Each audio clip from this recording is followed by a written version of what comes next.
Welcome. I hope you enjoy the conversation you're about to see between me and another comedian about religion and comedy. These are conversations I'm calling disorganized religion.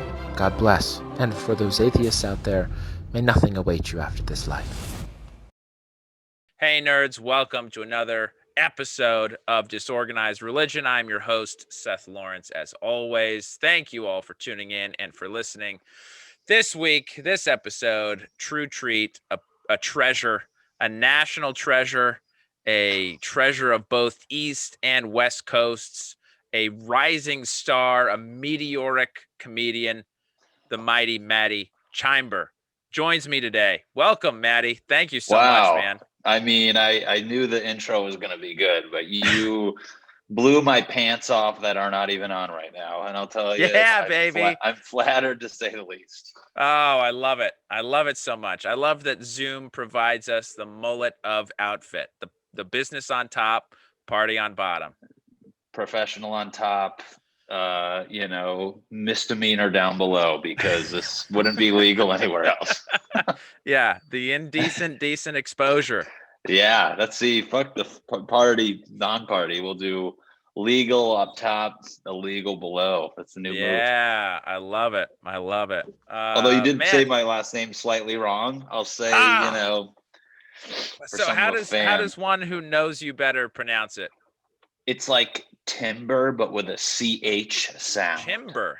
Sometimes people, and I give them the benefit of the doubt, they try to sound more fancy, and I take it as a term, like a endearment. They try to get fancy with it. Chymbor, I get Chambors. People add letters at the end. I'm like, I know you like me, but it's whatever though. Right. I've learned to deal with it. Right. I just went with sort of phonetic Chymbor. That's what I went with. That's a good thing. The Y tricks people, Yeah, it's a tricky. That's a sneaky letter. A vowel. Yeah. All right, I'm gonna sneaky letter. Anyways. It is indeed. And you're a sneaky man. Don't tell anyone. So Matty, I mean, I've seen you around a lot on the scene, but I think you and I really got to know each other just a couple weeks ago at the Nightcap, at Aaron Maliner's spot. Nightcap used to be known as the Bunker, not to be confused with the Comedy Bunker, run by the fantastic Latif. But the Nightcap, I'm not gonna lie, might be a bigger fan of Nightcap than I was the Bunker, but I mean, the place, great hang out. I love outdoor vibes. It's more of a hang than the Bunker was, which I appreciate. We all can kind of hang out in that room, chit chat, goof around, drink, more importantly. And right. Well, some of you can drink. You don't, but hey, if you get a couple White Claws and put me in a green room, I'll start making friends. So the loosey goosey Matty. That's what we all love. At the Nightcap, I'm making friends everywhere. But yeah, it's been great. I feel like you're a person though. I feel like, although we just met a few weeks ago, I feel like I feel like I've known you longer. It's one of those type of things versus some people where some people you meet, for a long time and you're like, why do I feel like I re-meet you every time? Unlike you, where I'm like, did we cross paths before and I just have amnesia? But you know what? Yeah. No, I appreciate that. I like meeting people like you. I agree. It's sort of like, I don't necessarily believe in reincarnation, but meeting people like you, where it's like, oh, I don't know. Maybe we did cross paths in some previous life. I mean, hey, if somebody can prove it, I'd believe it. I love it. It's a bumper sticker. That's it. Coexist. Get rid of coexist. Just if you can prove it, I'll believe it. That's all I need. Sticker. Kind of prove it. Don't even prove it. I'll believe it. Just somewhere toward the realm of proof. And exactly. You're on board. Yeah. I love it. So you've been doing comedy for 10 years. You started in LA or did you start in New York? So real quick, to answer your first question, I started out, I mean, if you want to get technical, I'm from Connecticut. I actually never did stand up in New York. I did my first time ever on stage. Let me pull back. My first time ever on stage, oddly enough, was in Massachusetts because a kid I worked with in Connecticut went to Worcester Polytech we worked at a day camp together after college. I knew he did stand up, and I was like, hey man, how do you even get into this? Because one of my buddies recommended I do it. I was always a fan. But in like the East Coast, entertainment's not really an option. Everybody knows it like people pursue or know how to get into. And oddly enough, I'm at this day camp. He does it. Hit him up. He got me on this, like, I don't even know what, in hindsight, I don't even know what it was. It was like this weird showcasey improv/comedy variety thing, but he got me like 5 minutes on it. And so I did that first set in Massachusetts, did probably like 5 open mics in Connecticut. And during that time, I already graduated undergrad, and I knew I was going to come to LA. And then, I mean, I don't even know what the term taking comedy serious was, but I did like one a month, you know what I'm saying?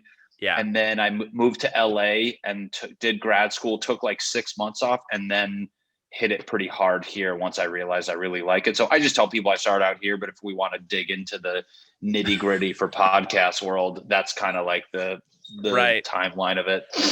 Yeah. Well, now you can separate your real fans from just your casual fans, Matty. Those who know you started in Massachusetts for real, out of the Boston. They might have scene. been there. I know. Maybe well, it's funny. Yeah.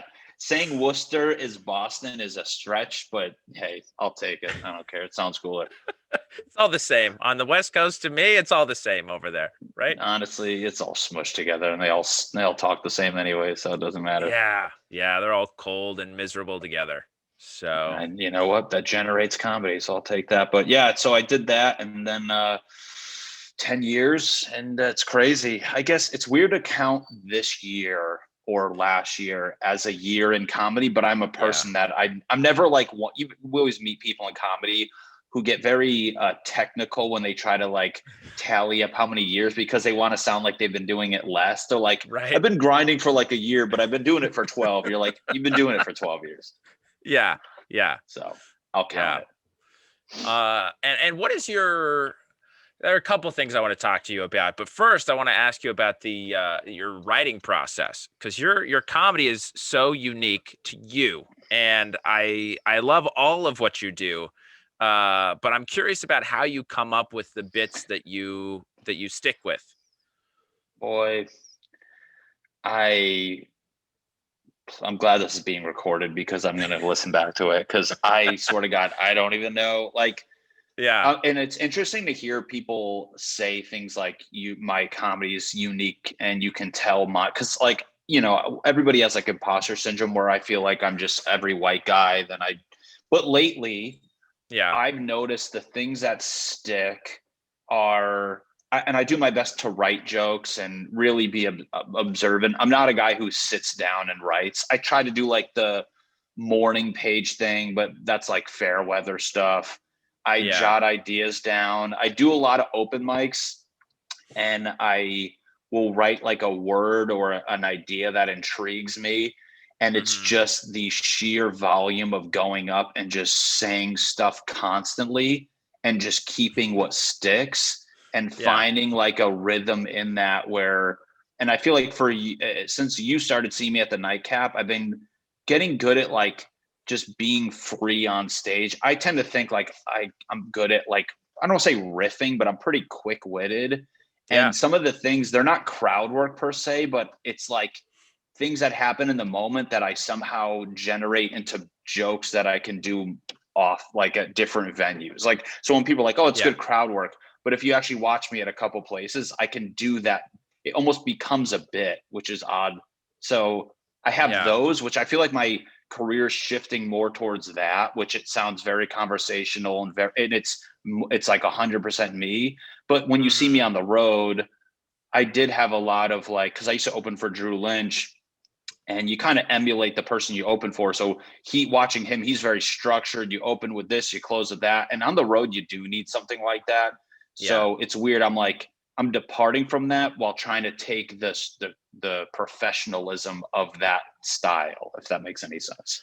Yeah. Well, it feels like you're kind of describing an Ian Bagg, like a Drew Lynch to Ian Bagg transformation almost, of having this kind of repertoire of what appears to be off the cuff riff, but you've just done it so many times and people are generally all the same that Right. couple tweaks here and there and it looks brand new, but it's really something that you've honed. It's not Right. lazy, you know?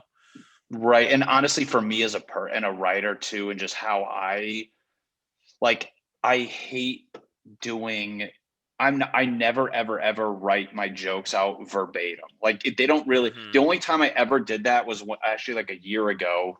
I have my thing right here, June 29th last year. I did an hour for the first time. And that was the Oh, only wow. time I ever, and it was at the Comedy Bunker, oddly enough, you brought it up. Yeah.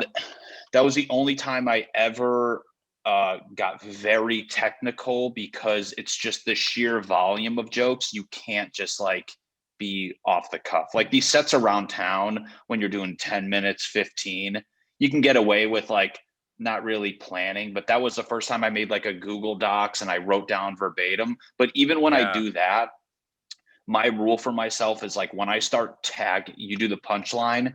When I start tagging, I really try to make that custom for the show, or that's my like wiggle room where you can, I'm allowed, I have like my right and left side of my brain, where it's like my right side is do the joke up to the punchline. And once you get that laugh, I'll let you off the leash for the tags, and then I'm going to put you back on the leash. So it mimics like you kind of like hide the structure around me fucking around and stuff. So sure. Well, do I you need feel that. like I'll drive myself crazy, dude. Yeah. I definitely can understand that.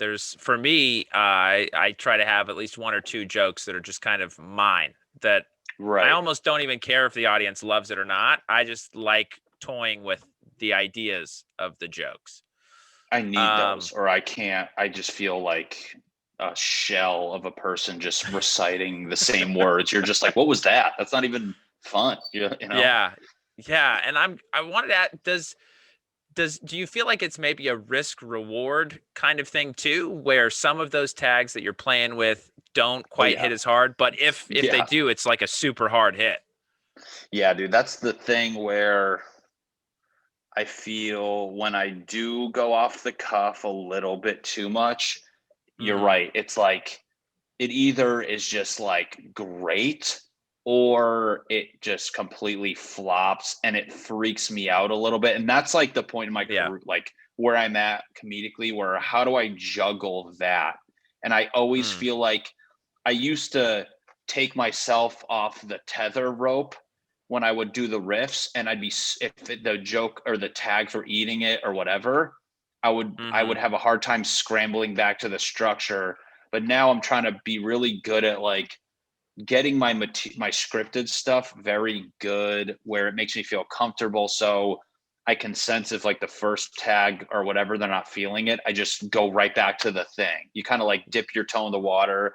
If it's too cold and not feeling it, you just zip right back.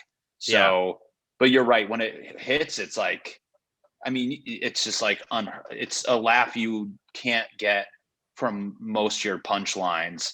That's what I try to make my, so, but when it doesn't, it's a terrifying, career-ending moment, and you drink at the nightcap and talk to strangers. So. Sure. Yeah. It's sometimes it's a self-questioning, like, what am I even doing? Why am I even up here? This was all a terrible mistake.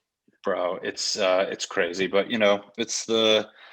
it's easy to like romanticize now. In the moment, it's definitely a tough thing, because I see people, I feel like it's funny because I see people like you, and like at the nightcap, we always see Taylor Tomlinson there, like very like technical people. And the grass is always greener. Like, I swear to God, I wish I was like a like a writer. And I was talking to a friend yesterday who's a comic, and I'm like, I wish I loved writing, because I'm a very visual person. Like, I draw, paint, and I can see what's good. And I'm sure we're going to talk about it later, but like, even with my videos I make online, when I can see it, I feel more confident if it's a yes or no. But when I write, I don't see humor on paper like certain people. So it's very hard for me. And I envy like the technical people who can just go up there and just slam with this like perfect thing and do that every time, versus me, where the anxiety is like, well, got to figure something new out this show. And it just kind of scares the Right. shit out of me because there's no like guarantee in that. So that's the thing I'm trying to learn right now, and or at least deal with better. Sure. Yeah, I feel very similarly to you. I had a little bit of improv training, with comedy sports in Provo before doing stand up, and sometimes I feel like that's a boon, and sometimes I feel like it's a crutch that gets me in trouble. Oh, dude, isn't it crazy? Yeah. I But did a show Friday, and I literally before the set, I'm just like, I'm a person, I don't know about you, like, I know the riffs work great when they hit, but like how to get into them, I'm not sure. Like before every show, I'm just a nervous wreck. Like I'm gonna bomb. And I sure. just and then Yeah. I have like this one sentence that's like I'm excited to say that leads me in. And once I Yeah. get going, I'm fine. But like, dude, when you do the improv stuff, like I don't know about you, I'm just like a wreck before each show because I'm like, I have no idea what is going to happen right now. Like I'm never confident. It's like the Right. craziest thing. Yeah. What my strategy is to have, one or two jokes that I know I'm going to do, one kind Right. of right off the top, and then one maybe in the middle or even as a closer.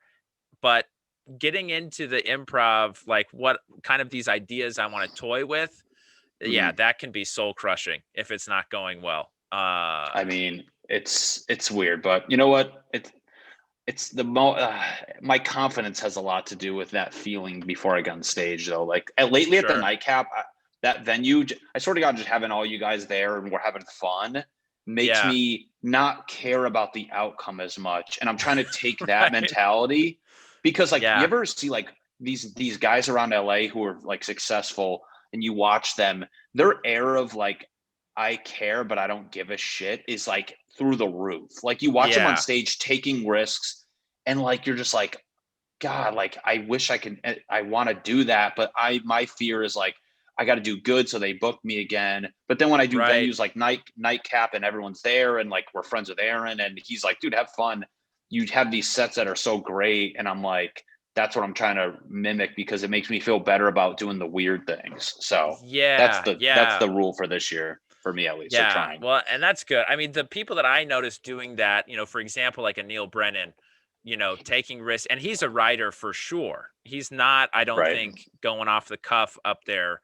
Um, but he'll take risks, and do something that he's not sure how it's going to Hmm. land at all. He's just working stuff out. I think some of that comes with the success of all these other times that he's been up on stage and kind of that Right. freedom to just, they're going to have me back again next week, no big deal. Dude, as a guy who like I mean that's the biggest thing I always in LA is like I was like I know I'm funny but I always feel like I'm so scared because I have to please the booker, which in turn Right. makes me nervous and I don't Right. do as well as I could. And then you have these Sure. shows where you're like then you have the show where you're like it's a shit bar show, I don't care, and you're like who was that guy? I want to be that guy everywhere. Yeah. I don't want to be the guy who's Yeah. trembling in front of, but then it's just tough because like a no name new guy, you kind of Yeah. have to be like, you have to show up and perform, but you're like, okay, do I just like, and I've talked to people, it's like, do you go up there with the risk taker mentality and just say, you know what, I'm going to do my thing? And I wonder like if it's as bad as I think, like whenever I feel like that, I'm like, oh, it's not going to work out. But it's like, I bet they can smell you being yourself more than being this just Mm, recited comic. I'm curious about like as somebody judging and watching comedy as like a booker, what yeah. they gravitate towards more like, oh, he didn't do as well, but that kid was in the moment having fun versus, oh, this kid did technically better, but he was just this like robot scared boy, you know? So it's like Right. Is that replicable? I think I wonder too how much they think, this is, yeah, and we're two cisgender white guys. I feel like I'm replaceable. If I don't crush every time in these showcase things, I'm replaceable. They'll exactly, just find dude. somebody else. I think, and I don't know about like for me, but that feeling makes me feel like I have to, and it's good though, because it makes me have to be such myself more. And that's Mm, why I'm happy you said like, oh, you're unique. I can see your jokes are like you. I'm like, that's good because like you said, we're just these mannequins of comedy. If you're a white straight male in comedy, yeah. you're this mannequin of comedy that better make enough noise where they recognize your specific noise separate Right. from these other straight white males. So I Right. guess it's a gift and a curse where you're like, it forces you to really be this concentrated version of yourself, but also it's scary because you're just like, man, somebody can just take me out and put in Moses Storm, like, and be like, all right, goodbye. Right. Same show. Same Yeah. show. I don't think Yeah. so, but No. yeah. So, okay. So are you more worried about like the before times with the big crowds that you're performing in front of, or small crowds like outdoors now? Not like COVID safety issues. I'm just talking about, relationship with the audience. Which one scares you more? Um, the I don't want to say it's either. The audience that scares me, if okay, just to answer this question for how I'm feeling right now, the Yeah. audience that scares me the most right out the gate is whatever show I'm on when I'm on the show with other very good comics and I Mm, know they're watching. So that's like the first one. Like, I'll yeah. be honest with Drew, and like, I love outdoor shit. I goof off. I like bigger crowds when I was with Drew because oddly enough, I'm less nervous at big shows because there's a wall of darkness and whatever's behind that, you don't know. Like, I mean, if you're watching the crowd, you're freaking out. But when you do it enough, those are easy because you're just like presenting jokes, like, and you're Right. just like, versus like an outdoor show, you got to do a little more of the riffy dancing around. But I also like that too. Yeah. So, I mean, I've been in rooms where the bigger crowd is dead and, you just feel like you can't keep the balloon of laughter in the air and it keeps falling and you're like lifting it back up. But then again, I'm just completely dancing around a solid answer. But then I've done Well, outdoor shows where yeah. like they're not paying attention and you're just like, am I just talking right now? So Yeah. I don't know. I think whatever one my peers are at, I get terrified. I think Yeah. that's like, at least for me now. I don't know. The outdoor stuff Yeah. I kind of like though, because I'm very ADD and I like seeing things happen. Like if something happens, it just like almost gives me a reason to leave my joke and just go on my little tangent versus like in a bigger room, you can't just do that. Like sometimes in a Right. bigger room, sometimes in a bigger Yeah. room, like I actually have a bad habit of calling out something in the first couple rows and no Mm, one behind that row knows it. And then I ruin my joke that was working yeah. and that riff bombs, and then I'm trying to start from zero again. So Yeah. I'd say Yeah. that Yeah. one, but they're both great. So I don't know. Yeah. Yeah. I totally understand. Totally understand. Great. It was a All perfect terrifying. answer, Maddie. All It was a perfect terrifying. answer. I don't know. You get what I'm saying. They're There's all pros great and cons. they're all terrible, all for different reasons. It just I'm depends on the scared and night. excited all the time. Yes.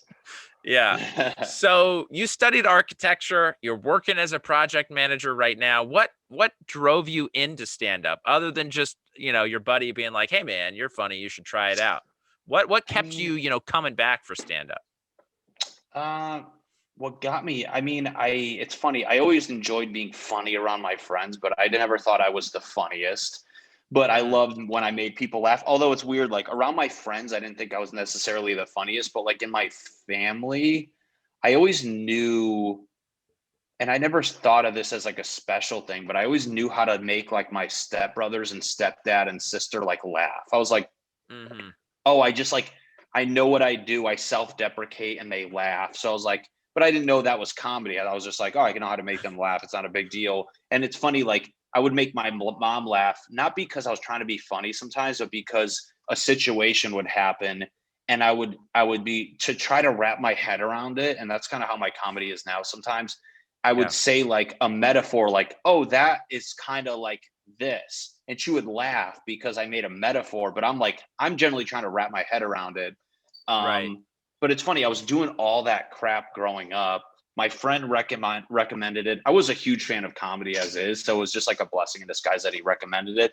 And then when I do it, and you're kind of chasing that carrot in front of you because I knew I was better than how I was in that moment. I'm like, I know I'm funny. I know how I Mm, make all my friends laugh.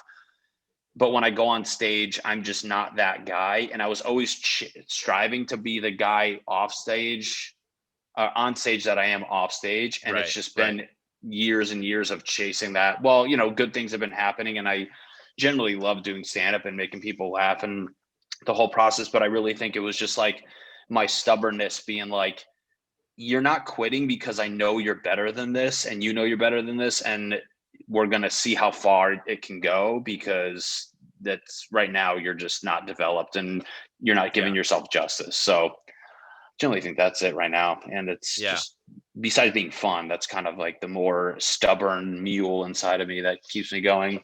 Right. Well, I think, we all need that. As a stand-up, you need a healthy level of delusion. You need a healthy level of determination. Right? Tons of delusion. It's weird, but it's like, don't you feel like, I mean, it's like, not to, I mean, just to say it out loud, but it's like, you need delusion as far as like keeping yourself going, but it's like, you also need this air of like, I mean, for me personally, like you have this like ignorance of like, I'm better than them, not maliciously. Cause I've come from like sports. I played sports my whole life. I played baseball in college. It's a competitiveness where it's like, not only that, it's like I see, and this sounds like delusional to say, but like I would see some of the big names and be like, I can do that. Like I know I can be that funny, but you don't ever say those things out loud because you'd be called an asshole immediately. But it's like these little, your angel on your shoulder, which you rarely let talk to you in the world of comedy, because I feel like you're constantly beating yourself down. He's being like, dude, you can do this. Like, you're good. Like that, you're better than that. You're just not as he's been doing it longer. And like, even now, like I see some of the bigger people where I'm like, you're not better than me. You just get way more shows than me. And going back to the other thing, you get more shows with the comfort. If you do bad, you will continue to get shows, versus me, where I'm still proving myself as a comic. When I get the quantity of shows that you get, I guarantee I will be as good, if not better than you. And it's a douchey thing to say, which people would hate to hear me say, but that's like a thing that you kind of got to tell yourself. Like, you got to go to bat for yourself and just beat yourself up all day. So that's another thing too. It is an interesting dichotomy of exactly what you're talking about. And we don't need to get into particulars of who we each think we are better than. And that's where I think the douchiness really comes out. That's on the that's on the Patreon. If you have You got to pay. Get past the paywall for that. But it takes a healthy level of that. But then there's also this very self-critical side of, that wasn't good enough, right? Like that wasn't always the level that I want. And both of those emotions live in all truly successful stand-ups at all times, right? I mean, how often do we ever have a set? How long, even if we have that set, because I'm sure you can attest, where it's always having these sets where you're like, that should have been better. Oh, that was good, but it sucked. It's always doing this. It's always, that was good, this show, this was that. Then you out of nowhere and I tell people, you're at that weird area for a couple of years where you're having some of these, and then out of the blue you tell a joke or have a set that is just way up here, and then you're like, oh shit, I don't know what I did. I know what I did different. I did better tags, better laughs per minute, and then you kind of bump yourself up, and then you're like, I'm doing so good now, and then you do that for a couple months, and then it keeps going up, and then you look back to like when you thought you were good here, but even then like now I'll have a set where I'm like, I mean, every joke hit, every tag hit, they laughed for a long time, and I can listen to that set a year later and be like, that's not good. Like, I mean, you always have to, you always have to like keep yourself humble. You have to be very like a statistician about things, where you have to note the good, check it off on the Excel sheet. Okay, you got 8 out of 10. And then you just go right back to the drawing board. And it's like, you rarely pat yourself on the back. That can get old, and it's hard to like, but I mean, that's the grind you have to do. So. Yeah, for sure. So, I mean, as far as your level of success, Matty, a lot of it here in Hollywood is based on followers, and you're building the army. You're building the Chymbor army. And I mean, so how have you moved from, just strict stand-up to now like Instagram, TikTok mogul? You're getting up there. All right. Okay. Let's not. Where are your blue check marks, Matty? Where are those blue check marks? Are they in the mail? I've applied, and they're like, you wish. I'm gonna send them this I'm gonna send him this episode with just a clip of the intro and you saying that, and be like, "What more do you There need?" you go. But Yeah. I've always been very aware, and this is where I've always been very aware where I see other people. I reverse engineer things where I'm like, how did they get there? And every time it had to do with build a social media following.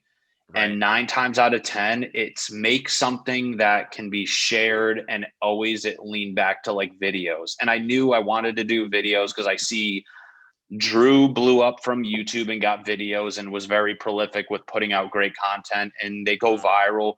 And I was like, all right, I knew I want to do that. And to me, like, I was like, how do I get to be a working comedian? And it's always get a fan base to buy tickets, because when you sell tickets, you control and you have a bigger say in what type of money you make. And Yeah. at the end of the day, that's what makes you a working comedian. And then I go, okay, how do you make tickets? You have to build a following. And like I said, you see the Drews and the Trevor Wallaces and my buddy Stevie Emerson, who I do stuff. And I'm like, I mean, other people have different theories of how they think the route goes, but I'm like, for me, that is the fastest way to be a working comedian. And I've always said that. And I started dabbling like a couple years ago. I would do my cooking with Matty videos. Like, I wasn't doing anything that was really like getting viral. Like, it wouldn't really it would get notoriety, but nothing really like was getting shared a ton. And then I got a little bump because the Laugh Factory let me do the fresh faces, and they shared a couple of my videos. Right. And I always knew like, okay, get bigger accounts to share you. That's great. But that's like getting a big paycheck, but that's not having an investment that's constantly giving you a return. So I was happy, Right. because it starts to validate you in the world of social media. And I got like 5,000 followers, like, or 6,000 from that.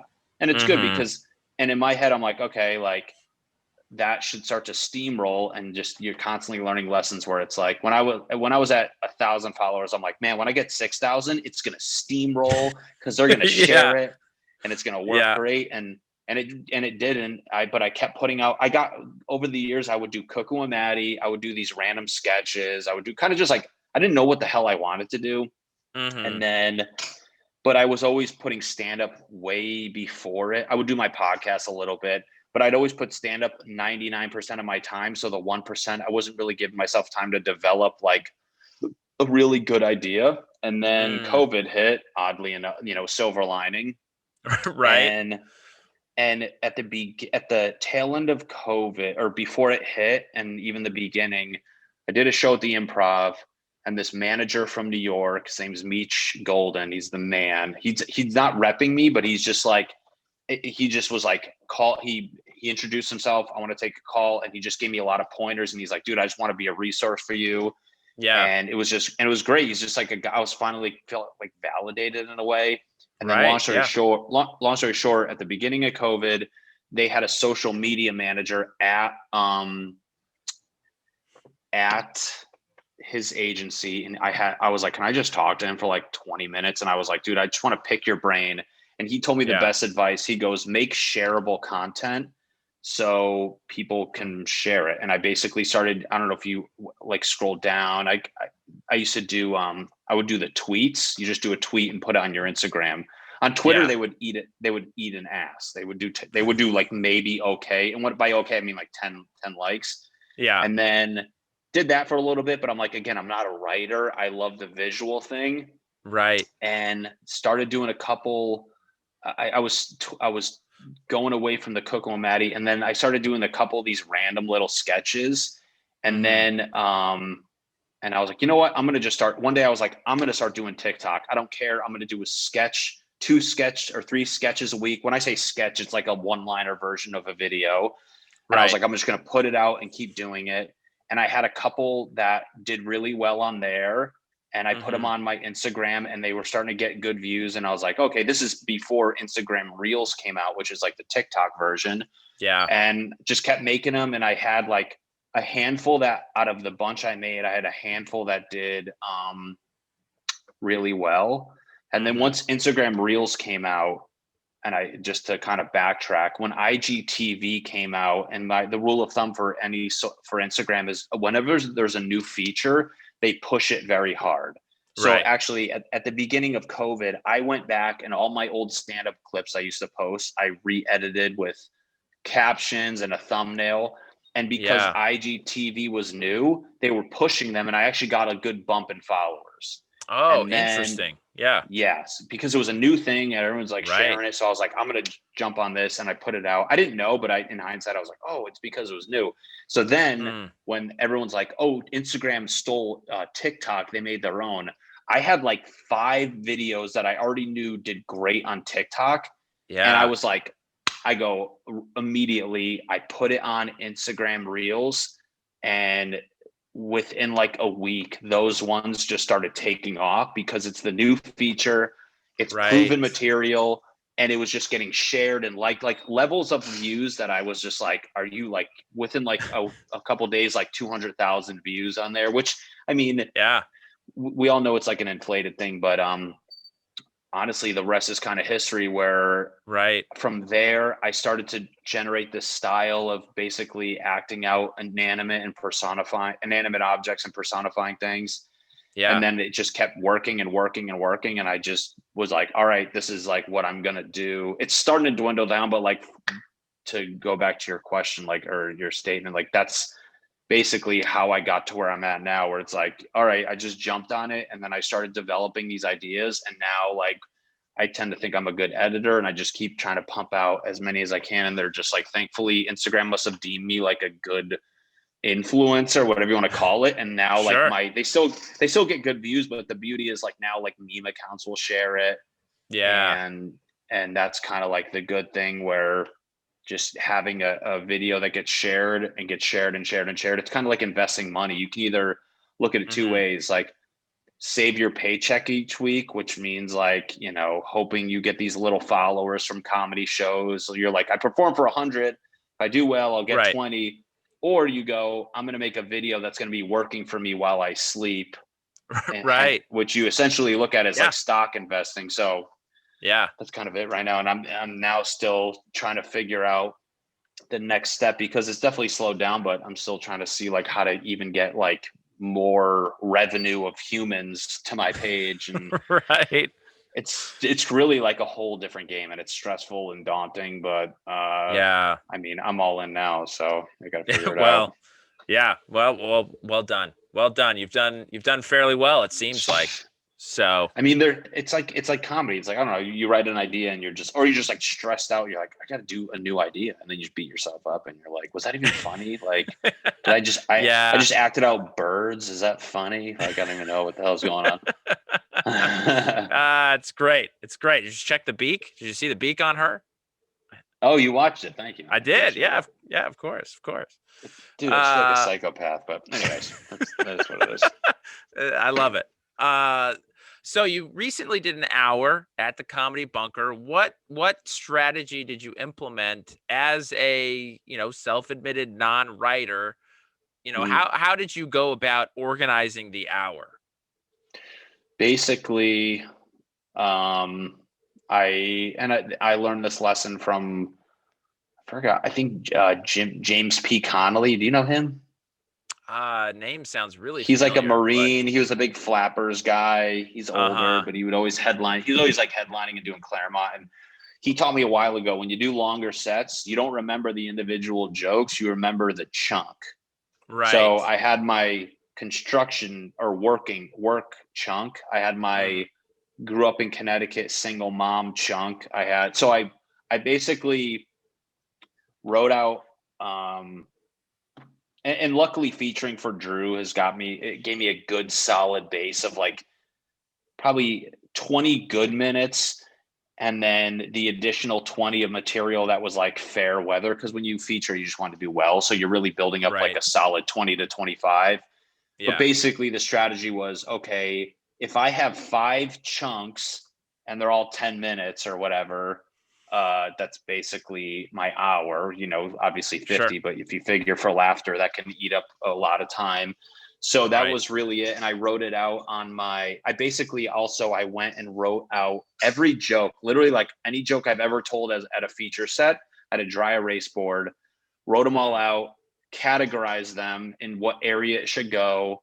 And then from there, I just would just like practice that chunk at Bert's back room. I would go do the 10-minute one and just be like, okay, today I'm not, because it's so easy to go to a mic and do new stuff. I was like, I'm doing the work chunk and I'm going to do 10 minutes. And then I would literally go back and I print it out. Like you can start to see it here. See this thing right here? Oh, sure. Yeah. So I would color code this chunk. The red chunk was the intro jokes because those tend to open, like you have your joke you can always open with. For some reason, it's just a great opener. Yeah. You put the ones in the middle that like do well, but they need a little momentum from previous bits. And then I would put at the end of each chunk, I would call it the closer of that group.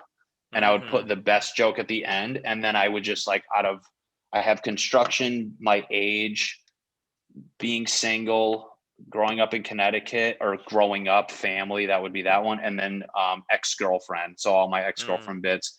And I would literally just go and just run those constantly and take notes and just keep like, I would be like, you can come up with new stuff if it fits in that. But like, I kind of curbed writing a lot of new things because I needed to just like hone all that stuff. And just, I did that for like a good month, but those are also bits that I've been doing on the road for a while. So it's not like I had to do like a ton of rewriting. It was just like kind of building up the ones I haven't said in a while. Right. Gotcha. Still stressful nonetheless, but Yeah. Now, obviously we all have kind of our shticks, our things that we joke about. You know, I joke about religion a lot. I have heard not your whole hour, but I've heard some of your stuff, and you joke about being horny a lot, which is hilarious, but you don't really joke about the religion stuff. So is religion part of your background, or were you not really raised religious at all? it's funny. I got my first communion. I'm Catholic. My whole my grandmother on my dad's side was insanely religious. Oh, okay. My grandparents and my mom went to Catholic school. They all went to Catholic school growing up. And they would always go to church. And then I feel like with the times, my mom would like, we were fair weather church people, but I still would go to CCD. I don't know if you know what that is. It's like Sunday school for people who didn't go to Catholic school, because I went to like public school. Oh, okay. So basically every Sunday I would go to the church at it was like the evening, and they would just give us like Catholic school stuff. And you basically build up, and the first step was you got to do your first communion, which is getting the wafer and all that. Yeah. And then from there you build up again, and I think you get your confirmation, which is like it's another step where you get a confirmation name and all this stuff. So right. I did that. And then, by that one, like the confirmation, you're in like high school. And after that, it's like how much we would go to like church, like on holidays. And then, when I go to college, I never went. So it's weird. Like I understand it a lot. I was never like super religious, but I can respect it because all of my family, I was like the first generation, not to sound, it's like sounds messed up, that like kind of, we just were like, you know what, I think we're done with this. But sure. That's it. I don't, nothing against it. It's not like I was like the people who never went to church, but I've been to church. I can get married in a church too, if I want to. So. That's great. So do you still identify as Catholic, or sort of, if somebody brings it up, like it's not something I'm like, hey, I'm mad I'm Catholic. They're like, what?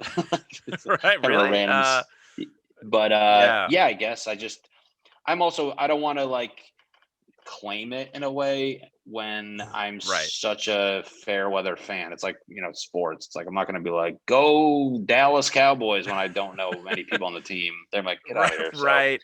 Sure. Like most people in band t-shirts. Exactly. My Pink Floyd shirt. I can name one song, I think. And I don't even know if it's the song or the album. I got the shirt at H&M and I was like, cool. I like Justin Foster. Do you know Justin at all? I don't. He's my buddy. Anyways, he's like a big band guy, and I piss him off because I wear a Pink Floyd shirt and he gets mad because I don't listen to them. And I Right. claim I only bought the shirt because I like triangles, because there's a triangle on the front. Yeah, for Dark Side of the Moon album Yeah, cover. I mean, yeah. So what's the one thing you can name from Pink Floyd? I think that was it. Dark Side of the Moon. We Okay, got so that's the the fact that yeah. you can dub it over Wizard of Oz. Apparently, I don't know. Right. Yes, actually very cool. I don't know if you've done it or not, but it's amazing. Never done it. Don't do drugs. So, but I don't either, and it's still interesting. Even without drugs, it's pretty cool. So I'll do it. I'll check it out on YouTube. But yeah, yeah, there you go. I mean, religion wise, I guess that's it. You know, I don't. I'm not like it's there. I respect it. I understand. Yeah. I understand what it means to a lot of people. So if that's what they want and they like, I'm like, whatever, it's fine. I just know Sure. I knew people who were like super religious. Like I remember growing up, like Jehovah Witnesses would come and like go on your doorstep. You're like, Yeah. I mean, thank you, but like, let me just do my thing. Like, why don't you just go? Yeah. Like, I never understood that side of it, and it's very easy to poke fun at that side. So, Right. Well, they yeah. were our biggest competitors as a proselyting missionary. It was either us or the Jehovah's Witnesses out knocking doors. What's the difference between? Here's a good. Here leads us into the Mormon. What's the difference between Jehovah Witness and Mormon? I mean, quite a bit. Obviously, both Christian. My faith, I believe there's other books of scripture besides the Bible. So that's Right. probably the easiest way to put the biggest difference, right? We believe Right. that this guy Joseph Smith translated these plates into the Book of Mormon. So Right. we believe in current living prophets. I don't know that the Jehovah's Witnesses do. They don't believe in Jehovah's anything, from my understanding. They don't believe in anything? Is that what you said? From my understanding, they don't. Nothing is important to them. I don't know, besides going to doors. I mean, I think it's a very interesting model from what I understand of the faith. Not to belittle it at all, in case anybody is of that faith, of that persuasion, but it is an interesting thing to think about. One of the tenets of their faith is that there are 144,000 that are going to heaven, and that's it. Oh wow! There are just 144,000 going. So why they would go knock doors is a little bit beyond me. I think you'd be trying to get kind of people out of your faith so that that's bizarre. Yeah, but again, I don't know all the intricacies. That's kind of a very flyby, night summation of their faith. So it strikes me as odd that's. But in any event, seems like I mean, maybe they're just that. They want to just send the best of the best. They want to send, so. and they're just recruiting. It's like the MLB. They keep putting people in they're like, it's like baseball. You got the farm leagues, and only the best go to MLB. They're like your argument, like, well, why do you keep drafting people? You're like, because we got to get the MLB better. So maybe that's their ML. Team. They got to send up the. Yeah, I can understand that. I guess maybe it's also a mix of that with the stand-up mentality, right? We all think we're better than those who are already famous to some extent, right? That's why we're chasing it. So yeah, of course. I guess that makes sense if I put it that way. I guess I can understand people being like, sure, come on in our faith, but you're not going to be better than me. So you're going to be doing my work. Yeah. They just bring them on as like assistants to their own thing because they're that vain. Yeah, eventual peons. I need more servants up there. Come on in. Religion's crazy to me because of how, and this is the only thing I'd never understood about it, is how it never gets updated. And a lot of comics talked about this, but it's like, even like, I mean, they're like still so focused on literature from so long ago. Like sure. we don't even like hold merit to things written in like the 60s, but a book that is aged hundreds, arguably thousands of years does not need any refreshing. You're just like, what level-headed human would ever agree to that? Like but I mean, I understand a lot of it's based up for interpretation, so you don't need to rewrite things and that would completely change it. But that was always one thing for me where I'm just like, I mean, we're all adults. And when you start talking about invisible, but then again, Okay, let me finish that. We all know that the invisible stuff's silly, but then again, I'm like, it's still their attempt at hinting at some sort of an afterlife, and it's a snapshot of their knowledge, or at least, yeah, their knowledge of like what they can comprehend. So my argument always like, I don't, so like, if there was a new, if somebody was like now, hey, rewrite Christianity with our level of science and understanding, and this, it would be this like crazy new, like, theoretical with mixed with more scientific things and energies, and like it would almost be more scientific. And it's like, that's why I don't completely bash it, because I'm like, dude, they don't, I mean, I always tell people like, and even now, like, for us to try to like comprehend an afterlife is like telling somebody in the 1800s to explain what Wi-Fi is. You're like, they would not. And who the hell do we think we are to even try to like understand? Like, I mean, science is wrong every year. They're like, yeah, by the way, that equation is wrong. So it's like, why don't we just accept? Why don't we just accept that like we're in this, like, we're dumb at the end of the day. I understand we're trying to figure it out, but like, and I think religion's just trying to like hint at it in a way. But also, the thing that I take from religion that I respect is it's just like them basically preaching to be good and good to others. I think it can get misled with, I mean, when you get a little competitive with it and they start getting crazy and this, that, and the other. But I mean, there's a lot of aspects that are, you're like, all right, calm down. But I don't know. That's my 2 cents on it. Yeah, I agree. I think there's a good way to do religion, which is what I think you're talking about. And there's a bad way to do religion, which is what you're alluding to, where it gets not about loving your neighbor. It's about showing your neighbor why they deserve to be judged right now. So exactly. That's a little, that part, you're like, just be good to each other. And if you need to, I don't want to say if you need to go to church, like if people just enjoy going, then who the hell gives a shit? Like, go. My English teacher, and I always think about this, in middle school, he was Jewish, but he liked going to temple, and how he put it, and I've always respected it. He goes, I just like going because I feel like I'm sitting there with a blanket over me and someone's telling me a story and I feel good. And I'm just like, that's why you want to go? Then you can never get mad at this guy who just enjoys sitting back and listening and taking what he wants and moving on with his day. So that's why I never. Yeah. And I do think that is, 99% of why people go to church. I think the part that people have an issue with, and that I think gets more publicity than it should, as far as like depicting why people go to church, is because they envision people going, being wrapped in a warm blanket and being told why they should hate the gays, Yes. Yeah. And it's like, we get that is publicized, but that is not why most of us churchgoers go to church, because that's not what's happening at church. That's not what we're being told. That's for the Saturday mass. That's the Saturday mass. Yeah. That's for the Patreon. That's for the Patreon. The Patreon of church. You got to pay to get into that one. That's it, baby. Yeah.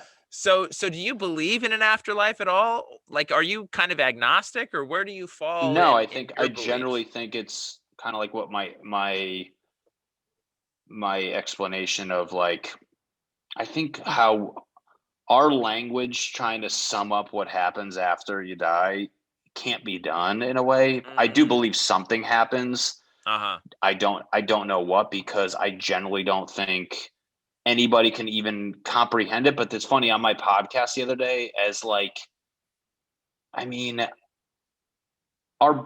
this is gonna get deep. I feel like it's weird because our words were generated because we felt something and we made a noise, and you just kept making that noise and it became a word, and this, that, and the other. But that doesn't mean there's a word for everything and all, but yet we feel things sometimes and all this stuff. So I feel like, as weird as it sounds, I mean, I feel like when you die, it's going to be so new, but in a weird way, it's going to be mainly a familiar feeling, because everything's very natural, and there's life and there's cycles and all this stuff. And, we feel like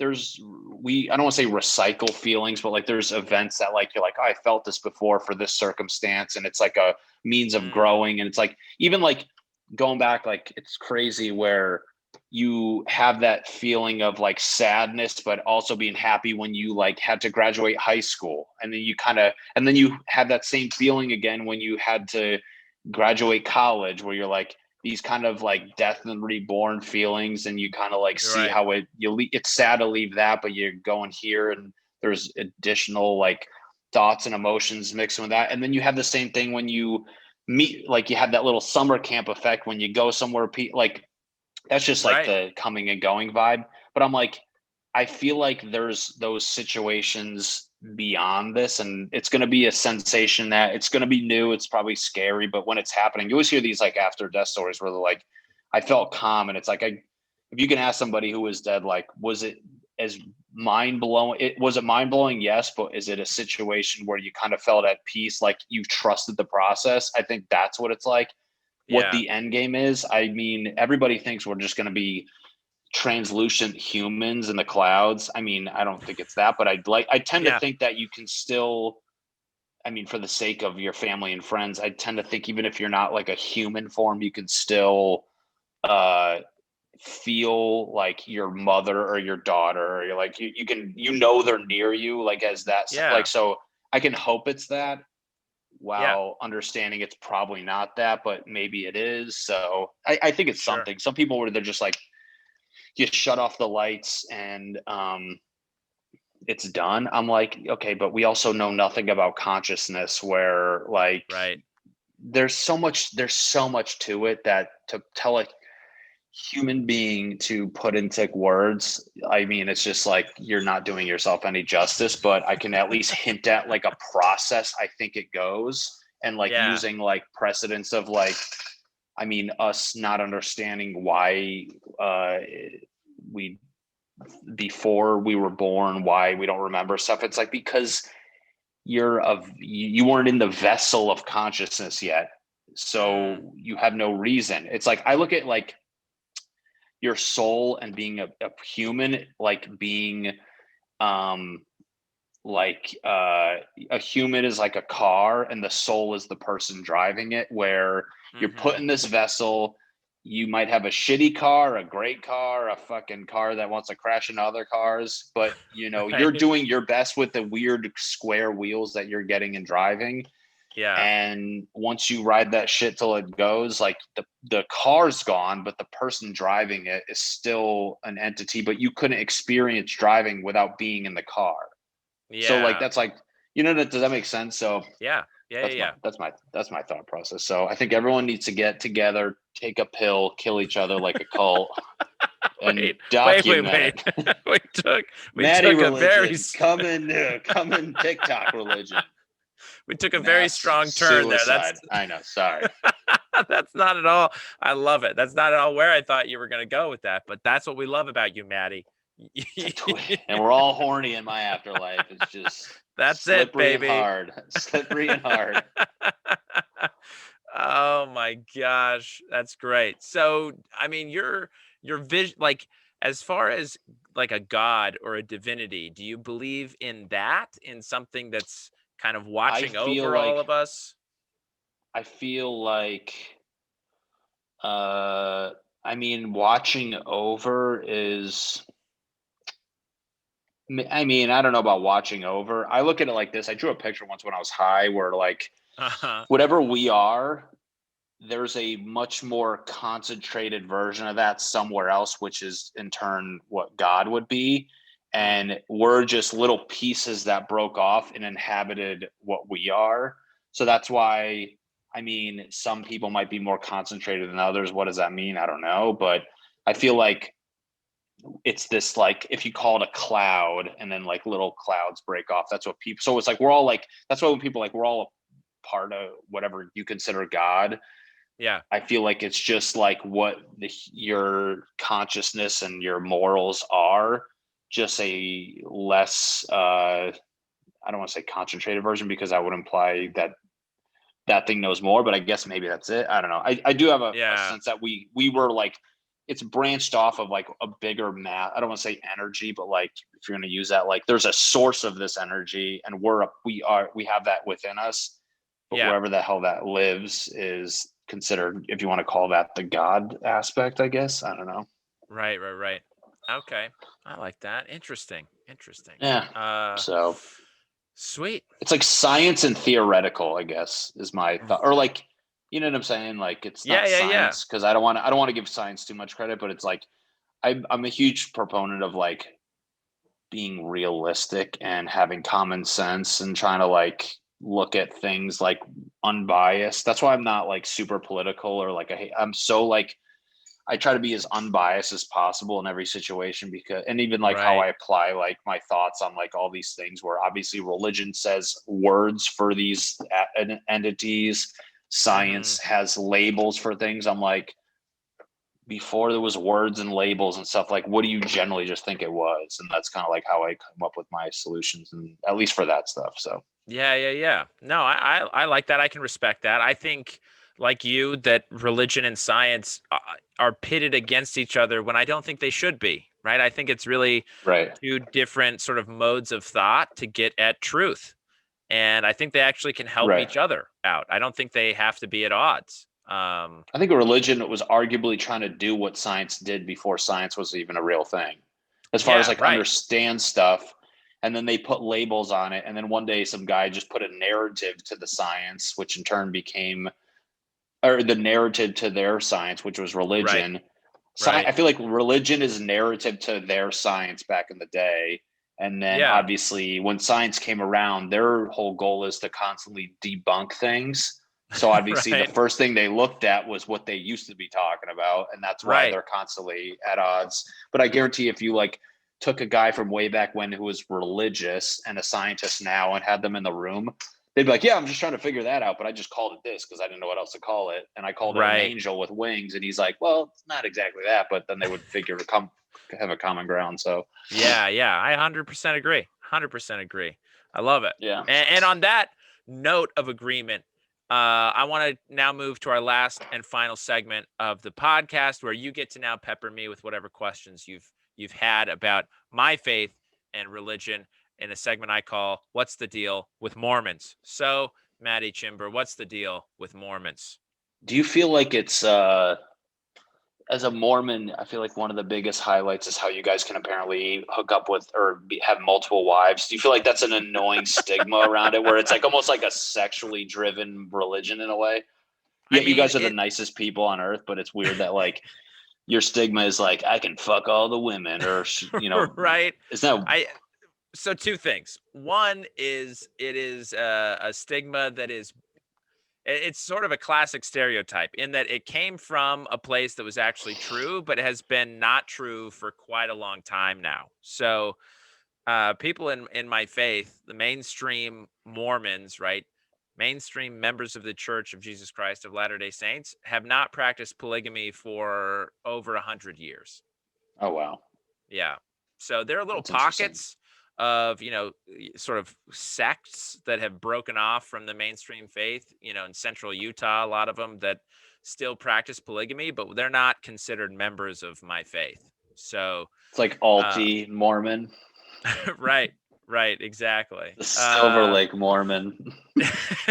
Yeah, the hipsters, the progressive Mormons. I mean, that being said, the church has never come out to say that polygamy itself is an evil, condemnable practice. What is the reason? Where did that derive, and why was it? I mean, polygamy was practiced in the Old Testament, right? With Solomon and some of the other prophets and kings. They practiced polygamy. You have Abraham who practiced polygamy. There were some prophets. Very primitive thing, it seems. That they just kept, right. Yeah, for everybody, not just you guys. I mean, for everybody. Right. I think it's sort of based on, and if you read into some like Mormon apologists, so what happens is Joseph Smith restores the church in the 1830s, and he's translating the Book of Mormon, comes across some stuff that talks about the the ancient prophets and polygamy And Joseph is asking God in prayer about these activities, right? Like, what was the deal with polygamy, essentially? Mhm. And they are, through Joseph Smith, he's been revealed that this is an important practice for the saints at that time to actually start implementing. So they start implementing polygamy in the late 1830s, 1840s, and it lasts for about 50 years. 1890s, the United States government outlaws it, and therefore the faith stops practicing it. They Oh wow. send some of their members to Mexico to continue practicing it, because some of these apologists will say, well, a big part of polygamy is actually populating the earth, right? It's getting more members of the faith raised as kids, uh, to have a healthy sort of base of people that believe this religion, right? Right. So that's one reason. Another reason was sort of their understanding, the early saints' understanding of what it took to get into what we call exaltation, sort of this highest level of heaven. And one thing that's required is marriage between a man and a woman. And there were lots of women who either had lost their husbands to death, through sickness or being killed through, battle or whatever, that they wanted to ensure that these women would not be, Left uh, behind. yeah, right, exiled because they weren't married any longer. So there were some marriages Right. performed that were just sort of almost symbolic in nature, so that they all felt covered in making sure everyone could make it into exaltation. That makes It's sense. probably a mix of both, but anyway, in the 1890s it stopped, and but it's kind of a cool little bit, right? I mean, polygamy is so salacious that it sticks around. So Sounds. That's just how perverted people are. They're like, hold on. right. Yeah, Well, and you you have the got problem multiple. Yeah. you have the problem of these people in central Utah and some other little communities around the United States who call themselves Mormon, who are practicing polygamy and who do believe in the Book of Mormon, who do claim Joseph Smith to be a prophet of the restoration of their faith. And that sort of confuses, I think, the general public, who don't really care, other than this really cool little kind of salacious fact, right?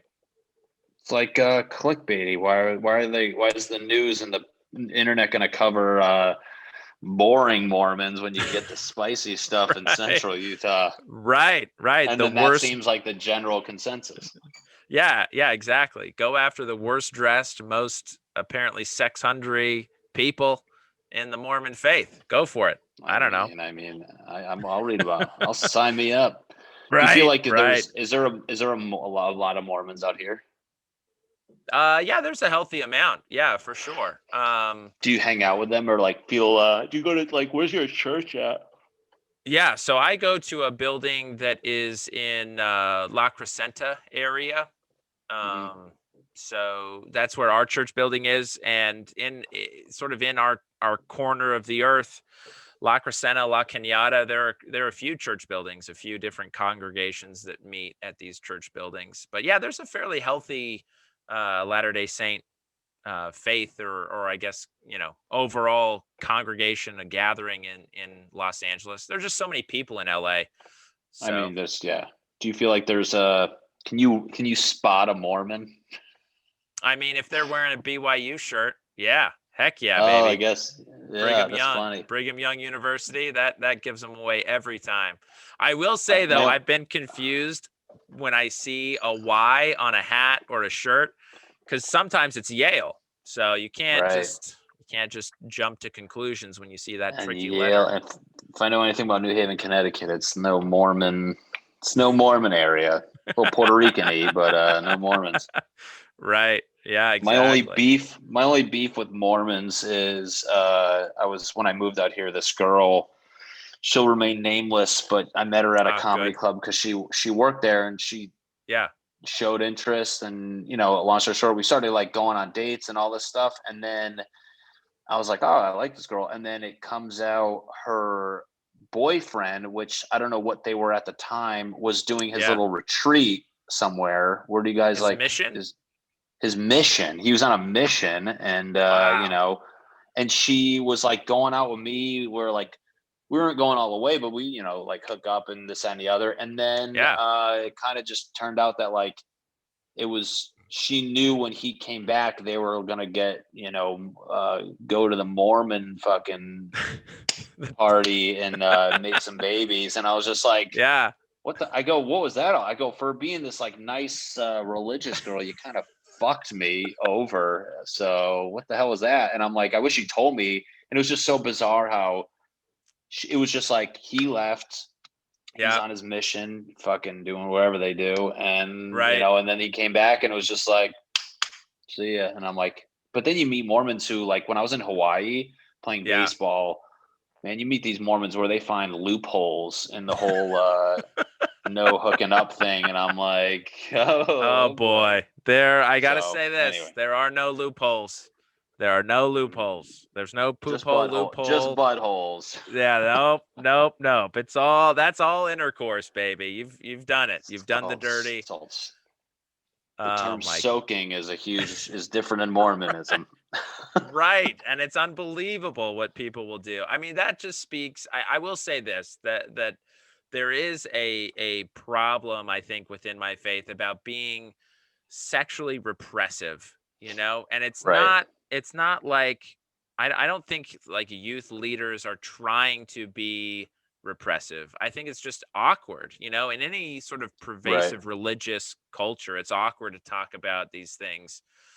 And so it gets this really bad stigma, and then you get a bunch of really confused kids that are just like, well, if I don't, you know, if I'm not pumping in and out, then it's not the deal. So Right.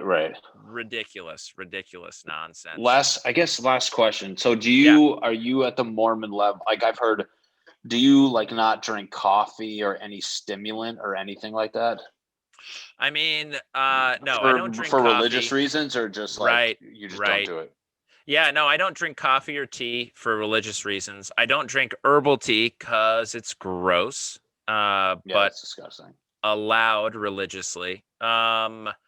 And as far as like stimulants, that's I don't know. I mean, I guess No. like caffeine's the only one I really know about, or at least like one that I was like, I heard that and I was like, wow, that's pretty interesting because caffeine is amazing. So I'm Yeah, shocked no, that caffeine is amazing. No, I love chocolate. I love a good Mountain Dew, nectar of the gods, I call it. So you'll get the caffeine- sugar high. You'll get the sugar high. Well, caffeine's interesting, right? So caffeine, Matty, is one of these things that a lot of members of the faith, for whatever reason, believe that that's why coffee and tea are sort of outlawed within the Mormon faith. But there's never been any direct counsel from, you know, the prophets of the church to say that caffeine is the problem. Because if caffeine were the problem, then chocolate's got to go, and Red Bull's got to go, and all these, you know, energy drinks got to go. Then why is caffeine or coffee and tea like it's banned, or that's just, I don't understand that. Right. Well, so the answer is that when Joseph Smith received a revelation called colloquially the word of wisdom, which is this health code that we live by, similar to kind of Jewish kosher law. He was given the words, and the words in the revelation are hot drink, no hot drinks. Okay. But that was but that was interpreted by Joseph Smith in a subsequent sort of letter that he wrote as coffee and tea. So hot chocolate, totally good. It's not about the temperature, it's about the contents. And to be honest, I don't know what the chemical makeup is of tea and coffee that makes it bad, but it's never been delineated as caffeine. I think the true answer to this question is about addiction in general, right? So this word of wisdom revelation is really about keeping ourselves clean and pure from addiction, from the needs of whatever, right? So that we can be influenced by the Holy Spirit. That's the real goal of chocolate and Mountain Dew sounds like an addiction, if you ask me. I mean, I'm not on it right now. That's the thing. I don't know. I don't feel like I need as you're those slowly things. putting the cap back on one. I'm fine. I'm fine right now. Okay. I don't hear need it just, I just see it fizz up on your shirt, and you're like, God damn it. I've just got That's chocolate crazy. streaks under my chin. Do you want to know my it's- theory is John Go Smith for it. drank a coffee and shit his pants because it makes you shit. And he goes, this devil juice is not going to make its way into my religion. He was so embarrassed. Well, the way this revelation came about is interesting because the Mormon faith was practicing what was called the school of the prophets. So a bunch of old, middle-aged white guys, similar to me and you, actually, around 34. We're both about the same age. They would meet 34. in, Let's yeah, go. baby. It's a good year. They would meet in this room above this general store in Nauvoo, Illinois, and talk about everything: science, math, language, art, just everything. They would teach each other everything they knew about every topic. And during those meetings, they were smoking cigars, they were smoking pipes, they were chewing tobacco, drinking coffee. They were spitting out tobacco juice all over the place. And at the end of the meeting, all these good, righteous men would walk down the stairs and leave. And Emma, Joseph's wife, would go up the stairs and, like a good woman, clean, right? Mm-hmm. And she eventually, after a few of these meetings, said, Joseph, this is disgusting. I will not do this anymore. And so Joseph then went to pray. She said, I don't think it's proper. I don't think it's proper for a prophet of the Lord to be spitting out tobacco juice all over the place. That's gross. And the revelation came. Word of wisdom. Listen to the wife. You shouldn't be doing this. It's bad for you. And there you go. So we have Emma. Hopefully he eluded a lot of people with addiction problems that never dabbled with it. And if anything, they're just addicted to good old JS. Right. That's, or JC, baby. Oh, John Smith? No, it's not. So Joseph Smith is he's the guy that restored Jimmy the church. Smith. I keep on wrong, Jay. Right. It's okay. It's all right. I called you by the wrong last name. It's all right. It's fine. I'm a prophet. I'm a prophet of the Lord of Horny. Yeah. Oh my gosh. So that's the very long, verbose answer to your rather simple question. Last question. Do you feel like there's a competitiveness amongst the Mormonisms with that in mind, where like people try to out-peer each other? Where it's like, oh, I don't drink coffee, but I also don't do this. And then you get people trying to like out-bore each other with like, to the point where there's people who are like, so they're like, I don't go out in the wind. And you're like, what? Like, oh, where did that? I mean, like, but like, do you know what I'm saying? Like, there's like people you're like, oh, they're so Mormon, or like, it's almost like trying to be one up Mormon version. Yeah. It's the one up righteousness. To an extent. You ever met anyone with a, I guess, have you ever met anyone with like a quote unquote Mormon habit where you're like, that's just too Mormon for me? I mean, or lack thereof, lack of a habit. Great question. Sometimes with these kinds of questions, I feel like I'm too close to in the culture to know like what is the culture. Do you know what I mean? Like for all I know, Seth Lawrence only shits with the lights out because that's Mormonism, and I'm just like, that's weird.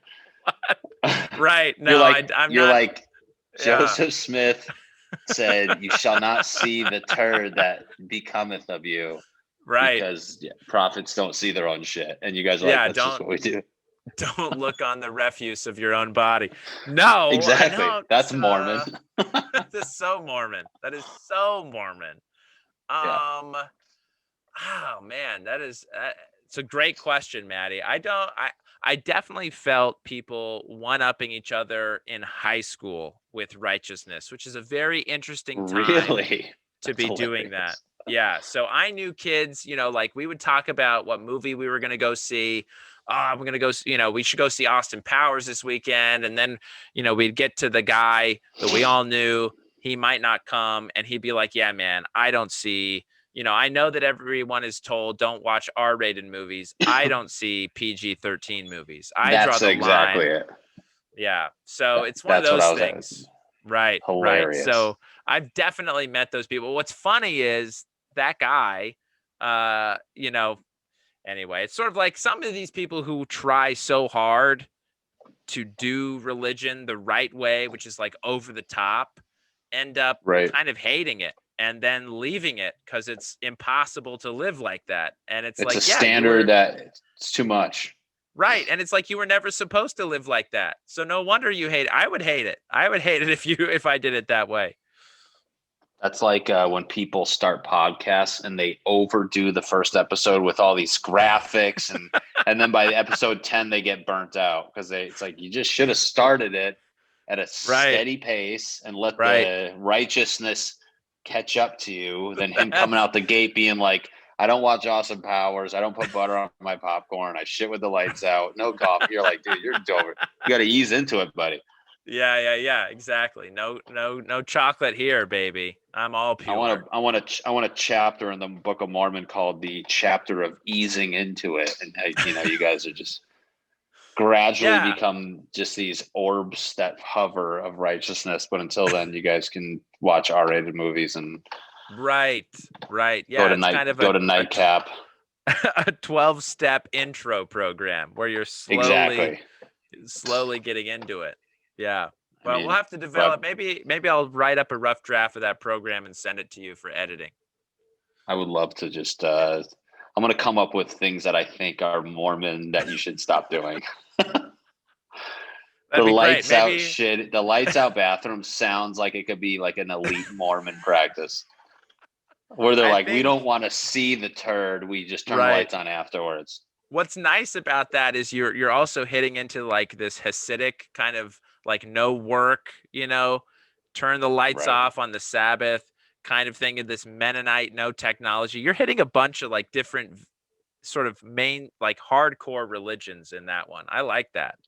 Dude, I'm a hybrid. It's people look at fusion like dining with like fusion foods. I do fusion religions where it's like instead of like Mexican Asian, I'm like, dude, I got a little Hasidic Mormon thing I'm working on. Right. I love it. You can only urinate while holding the mezuzah or whatever it's called. On Saturdays, yes. Exactly. Yeah, that's it. You got to hold it. Got to hold it to the weekend. Dude, that's it, sir. No more. You cleared the air for me. I'm good now. Beautiful. Good. Well, anything you want to plug? You got a fantastic podcast that you're running, the Matty Chymbor podcast. The Matty Chymbor podcast on YouTube. My spelling is. You'll see my friend here spell it in the description, but MattyChymBor. Check out my videos we chatted about on TikTok and Instagram. They're very unique videos that I take pride in and stress about. So if you can like it and look at it, not even like it, just watch it and maybe comment that you came from the Seth Lawrence show, the Disorganized Religion podcast. Disorganized Religion, exactly. And then that's it. At the end of the day, I just want them to enjoy the episode and keep listening to your podcast and subscribing to you and smashing the like button. So I love it. Do you have a website people can go to find out when you're coming to their town? You don't? I don't. I'm actually I'll plug this the first time ever. I'm starting my merch. I'm selling these hats, which I don't even have out yet. They say wildly average. It's a nice hat. This is the prototype, and it's going to start making its way into my videos, and I'm going to get people to start getting familiar with it. If they like it, there'll be a link, but I'm not like, I just wanted to say that because it's the first time I've ever said it. So yeah, it's a new thing. I'm trying to get merch going. That's not comedy merch, but it's almost like it's this separate entity that you would see me wearing while doing my videos, because you'd be shocked when I do my videos. Like when I had my USC hat, didn't even go there. It's just a hat I wear. Yeah. Or certain articles of clothing. People comment and notice it. And I'm like, and my buddy's like, you should make merch. So I don't want it to be like goofy comedy merch. I'd rather it be like something cool that people would wear. So this is the first of hopefully many that if you guys like it, feel free to keep an eye out for when they go on sale. So that's great. Now, did this idea, so you talked about this in your last podcast episode a little bit, this wildly average kind of idea. I threw the word out there a little bit, and that's kind of the idea that has driven it, where, I mean, as much as I talk about me thinking I'm better than everyone, but at the end of the day, I do generally think we're all just average people, and we have our peaks and valleys. And I mean, it's almost to kind of keep yourself grounded when you see somebody's Instagram and it makes your life feel shitty, or you see somebody doing well. Guess what? They're the average. You're just looking at their highlight reel, and they look at you the same way you're looking at them. So, right. I mean, and it might not even be a highlight reel. They might have just wept right after. Exactly. It's like, we're just these normal blobs, and we're trying to be wildly average, meaning like we're just it's an extreme. Right. It's like an oxymoron in a way, I guess. And it's like a silly self-deprecating thing that I feel like people can be like wearing and thinking like it's almost like cool to be like, I'm average, like instead of wearing a shirt that says I'm the best. So, yeah. I love it. I'm with average. You can start a whole thing. Dude, see, it's like that's why I'm trying to just like really nail down what the first couple products are that, I mean, you can be the recipient of some merch, and I'll give it to you for free. So I'll buy it. I'll buy it from you, Matty. I'll support. No, dude. I got a community that I will be sharing it to. Just wear it and not cross out any of the graphics, and we'll be fine. I love it. Absolutely, man. I'll be a happy wearer supporter. Matty, thank you so much. I really appreciate you coming on, talking about this with me tonight. Sweet, man. Well, I'll put all your info in the show notes. Everybody hit up Matty Chymbor on Twitter. There he is. His podcast, TikTok, Instagram. All the good and stuff. Look for that merch, baby. Keep an eye out for it. It's still in the works, but it's like the Willy Wonka treat. You just saw it, but you can't take it out yet. It's the gobstopper of hats. It's the gobstopper of hats. You saw the recipe, but you better not tell fucking Farnsworth or whatever his name is.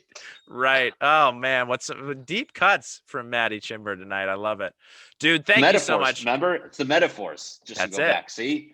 I need people to understand I need them to have two examples, not one. So then they can make, I get it. So anyways, thanks, buddy. I really do appreciate this. This is great. Nightcap. This is what we do at Nightcap. People you got to see, and hopefully there'll be more. So yeah, hopefully so. All right, baby. Thank you so much, Matty. And hopefully we'll see you at Nightcap a couple weeks.